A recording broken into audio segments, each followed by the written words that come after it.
نیت اور ایمان اعمال کا دارومدار نیت پر ہے، تمام اعمال کا دارومدار نیتوں پر ہے، اور ہر شخص کے لیے وہی ہے جس کی اس نے نیت کی۔ کامل مومن، تم میں سے کوئی اس وقت تک کامل مومن نہیں ہو سکتا جب تک وہ اپنے بھائی کے لیے وہی پسند نہ کرے جو اپنے لیے کرتا ہے۔ ایمان کی شاخیں، ایمان کی 60 سے کچھ اوپر شاخیں ہیں، اور حیا بھی ایمان کی ایک شاخ ہے۔ بہترین اسلام، کسی نے پوچھا اے اللہ کے رسول کون سا اسلام بہتر ہے؟ آپ نے فرمایا تم کھانا کھلاؤ اور ہر جان پہچان والے اور انجان کو سلام کرو۔ محبت رسول، تم میں سے کوئی اس وقت تک مومن نہیں ہو سکتا جب تک میں اسے اس کے والد، اس کی اولاد اور تمام لوگوں سے زیادہ محبوب نہ ہو جاؤں۔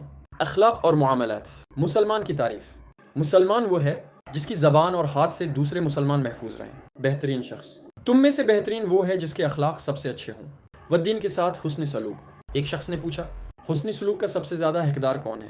آپ نے 3 بار فرمایا تمہاری ماں، اور چوتھی بار فرمایا تمہارا باپ۔ ظلم سے بچو، مظلوم کی بددعا سے ڈرو، کیونکہ اس کے اور اللہ کے درمیان کوئی پردہ نہیں ہوتا۔ امانت کی اہمیت، جس میں امانت داری نہیں اس میں ایمان نہیں۔ سچائی، سچائی انسان کو نیکی کی طرف لے جاتی ہے اور نیکی جنت کی طرف۔ غصہ نہ کرنا، ایک شخص نے نصیحت مانگی تو آپ نے فرمایا غصہ نہ کرو۔ آپ نے یہ جملہ کئی بار دہرایا، حیا سراسر خیر، بھلائی ہی لاتی ہے۔ قطع رحمی، رشتہ توڑنے والا جنت میں داخل نہیں ہوگا۔ ہمسایہ، وہ شخص مومن نہیں جس کا پڑوسی اس کی اذیتوں سے محفوظ نہ ہو۔ یتیم کی کفالت، میں اور یتیم کی کفالت کرنے والا جنت میں ان 2 انگلیوں کی طرح قریبی ہوں گے۔ نرمی، اللہ نرمی کرنے والا ہے اور ہر معاملے میں نرمی کو پسند کرتا ہے۔ خوشی کی خبر، لوگوں کے لیے آسانیاں پیدا کرو، تنگیاں نہ کرو اور انہیں خوشخبری سناؤ، متنفر نہ کرو۔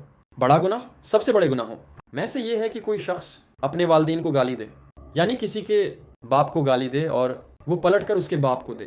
علم اور قرآن، بہترین طالب علم تم میں سے بہترین وہ ہے جو قرآن سیکھے اور دوسروں کو سکھائے۔ علم کی فضیلت، جس کے ساتھ اللہ بھلائی کا ارادہ کرتا ہے اسے دین کی سمجھ بوجھ فقہ عطا کر دیتا ہے۔ جھوٹ کا وبال، جس نے مجھ پر جان بوجھ کر جھوٹ باندھا وہ اپنا ٹھکانہ جہنم میں بنا لے۔ عبادات، نماز، روزہ، زکوہ۔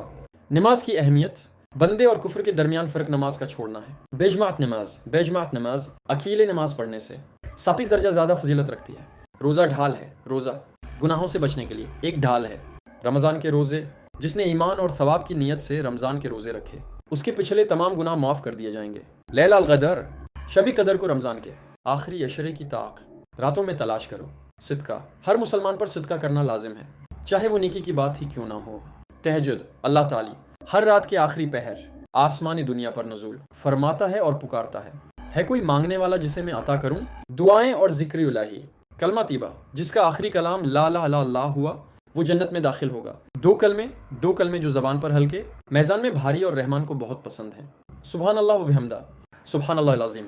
ذکر کی مثال، اللہ کا ذکر کرنے والے اور نہ کرنے والے کی مثال زندہ اور مردہ کی طرح ہے۔